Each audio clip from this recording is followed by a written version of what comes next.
I bought some of the cheapest iems off Amazon at under $20, but they're also some of the highest rated iems with almost 12,000 reviews at 5 stars. But does any of that really mean anything? Well, today that's what we're gonna find out if I wasted 20 of my hard-earned dollars. Now, if back of the box specs are what you're into, well, here you go. You know I'm not going to sit here and yak about them a whole bunch. What I want to talk about are the iems themselves. And kicking it right off, I got to be straight with you. Talking about them just being cheap in cost, they are cheap in build as well. I mean, starting right off at our 3.5 connector here, you can see the casing around it is plastic, going into this slightly stiff, just very cheap cable going all the way down to the buds here.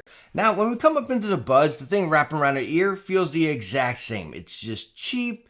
It's not horrible, okay? It's moldable. It's going to sit there. It's not really going to annoy you too much, but you can tell it just feels quite chintzy. Popping them off, again, you have that basic plastic connector right there. Okay, that's fine. When you get down to your IEM here, the whole deal is plastic. Now, let's be honest, guys. These things look stinking awesome, right? Now, they come in multiple different colors, like a clear, a black, and whatnot. I picked this just because it just looked really cool. I just love the contrast of both colors right there. As I'm sitting here hating on them for being plastic, which is not what I'm trying to do here, I'm just letting you know that the build quality feels incredibly cheap in the hand. But you all have heard me state many a times, I'll take a complete plastic headset or headphones that's very lightweight on the head over something heavy duty and metal, right? And talking about them being lightweight, over here you're getting 22 grams with the wire and the buds here. Now this is the version without the microphone, by the way. This is just a straight 3.5.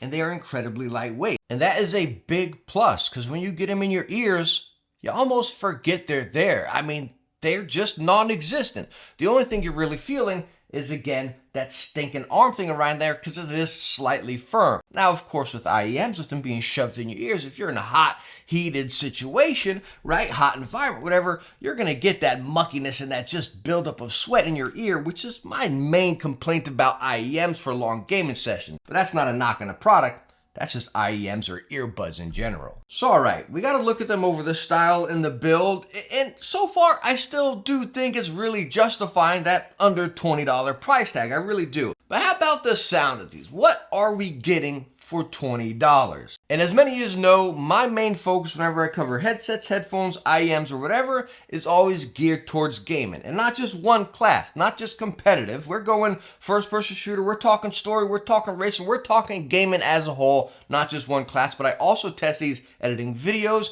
and then listening to lots of music and listening to videos and such as well. So again, what are we getting here for 20 bucks?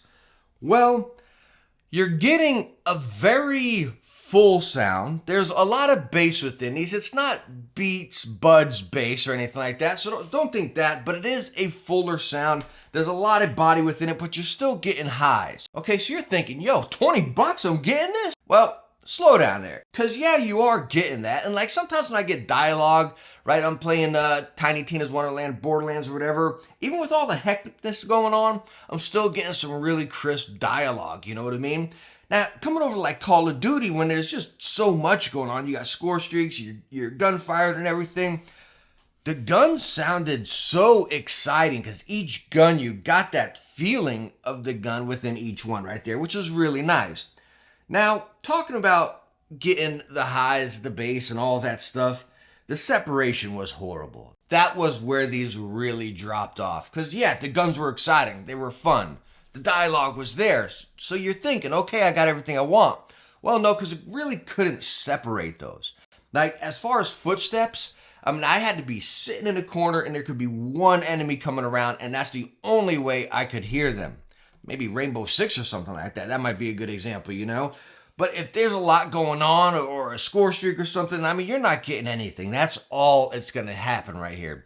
And again, sometimes even in going to like a story game, sometimes I felt that dialogue was a bit much, right? It kind of drowned it out of a lot of the other stuff in the background right there. And that's probably the one lacking point of these right here, was that separation. It really couldn't break them apart. It was either a lot of this or a lot of that. Now, when it was just doing this or just doing that, It was fantastic. It was amazing. It really was, you know, it was fun, it was impactful. And again, talking about the weapons of Call of Duty or even over in Borderlands, that's where these just shine. And it made you want to keep using them. Like, well, let me try this other weapon. I want to see what that sounds like, you know? It was really awesome. So where I would put this as far as sound here is geared more towards a story game.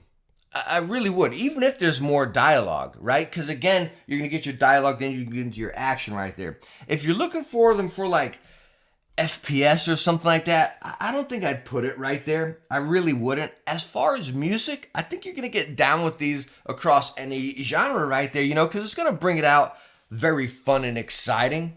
Again, if you're listening to this classical and you want to pick your music apart, I don't think that's what you're going to get right here. But if you're looking for fun and exciting, you are going to get that with these $20 IEMs. And as we go through this video, me constantly saying $20 IEMs, right? Under $20. That's very exciting right here because you are getting a lot for your money. I do think they completely justify the 20 bucks. If you've ever wanted to just dabble with IEMs and try it out, this is a great starting point. Is it the best thing you're going to get out there as far as IEMs? No, it's not. But for 20 bucks, it's going to be a great experience. And son, I think you're definitely going to have fun with. It's not a piece of junk. Again, they're not built great, right? But again, you're going to have a good experience with these. I really do think for 20 bucks, these will put a smile on your face.